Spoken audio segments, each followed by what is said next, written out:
Hey, what's up mga kaballers? Maligayang pagbabalik sa aking channel. Halina't pag-usapan natin ang balita patungkol sa hindi pa rin nga daw nawawala ng pag-asa ang New York Knicks. At ang balita naman patungkol sa posibleng pagbalik kay Andrew Wiggins ng Golden State Warriors. Tara na't pag-usapan natin yan dito sa Basketball Hot Shots.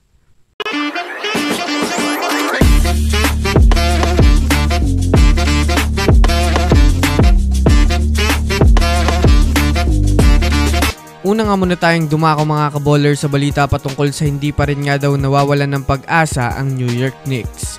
Well, para nga po mga kaballers sa kaalaman ng lahat, bukas nga po gaganapin ang magiging ikalimang game ng serye sa pagitan ng New York Knicks at ng Indiana Pacers ng alas 8 ng umaga. Alam naman nga po natin sa naging game 4 nila ay talagang nasa momentum na nga ho mga kaballers ang Pacers manalo dahil nasa kanila na ang kalamangan sa serye at ang pagkakataon. Ngunit kahit man nga po mga kaballers ganon ang nangyari ay hindi pa rin naman nga po nawawalan ng pag-asa mga kaballers ang Knicks bagkos nakatuon pa rin nga sila sa posibleng pagbawi nila sa serye at paitulak pa ang laro hanggang sa Game 7. Ayon nga po mga kaballers kay Karl Anthony Towns, wala pa nga daw sa 4 wins ang bilang ng panalo ng Pacers. Kaya mahirap pa din nga daw na sabihin mga kaballers na panalo na sila.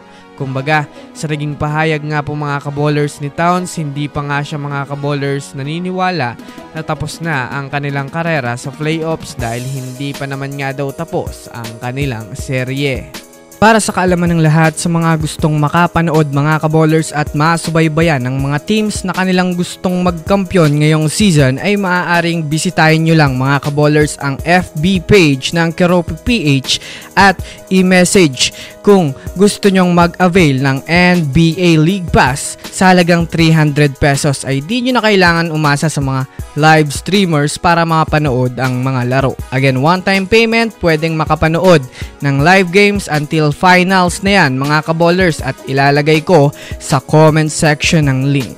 Samantala, dumako naman tayo mga kaballers sa balita patungkol sa posibleng pagbalik kay Andrew Wiggins sa Golden State Warriors. Matapos nga po mga kaballers ang parehong naging karera ng Warriors at ng Miami Heat ay kitang-kita naman nga po mga kaballers na hindi pareho talaga nag-click ang kanilang team. Sa katunayan nga niyan mga kaballers, kung titignan nga natin ng mabuti, hindi nga po masyadong fit ang playing style ni Andrew Wiggins sa Miami Heat. Kaya marami din ng mga fans ang nakakapansin na hindi nga talaga para sa ibang kupunan si Andrew Wiggins. Base nga sa mga naging pag-aaral ng mga eksperto, maaari nga daw mga kaballers bawiin pa ng Golden State Warriors si Wiggins sa pamamagitan ng pag-trade kay Jonathan Kuminga na alam naman nga natin mga kaballers na mayroon rin ngang interes ang Heat kay Kuminga. Kung susumadahin rin natin mga kaballers, hindi na rin naman epektibo sa bagong rotation ng Warriors si Jonathan Kuminga, kaya ito na rin naman sa ngayon ang pinakamainit na player na pupwedeng bitawan na agad ng Warriors sa offseason. Sa katunayan, hindi rin naman nga po mga kaballers masyadong magugulo ang Warriors sa pagbabalik ni Wiggins dahil mas alam naman nga nito ang kanyang tunay na role sa Warriors bilang power forward. Ano sa tingin nyo mga kaballers? I-comment nyo na yan sa ibaba. So yun lamang mga kaballers, yan lang na muna ang ating pag-uusapan sa ngayon. Pindutin ang subscribe and hit nyo rin ang notification bell para sa mga susunod na updates sa mundo ng basketball. Again, this is Basketball Hot Shots. Thanks for watching.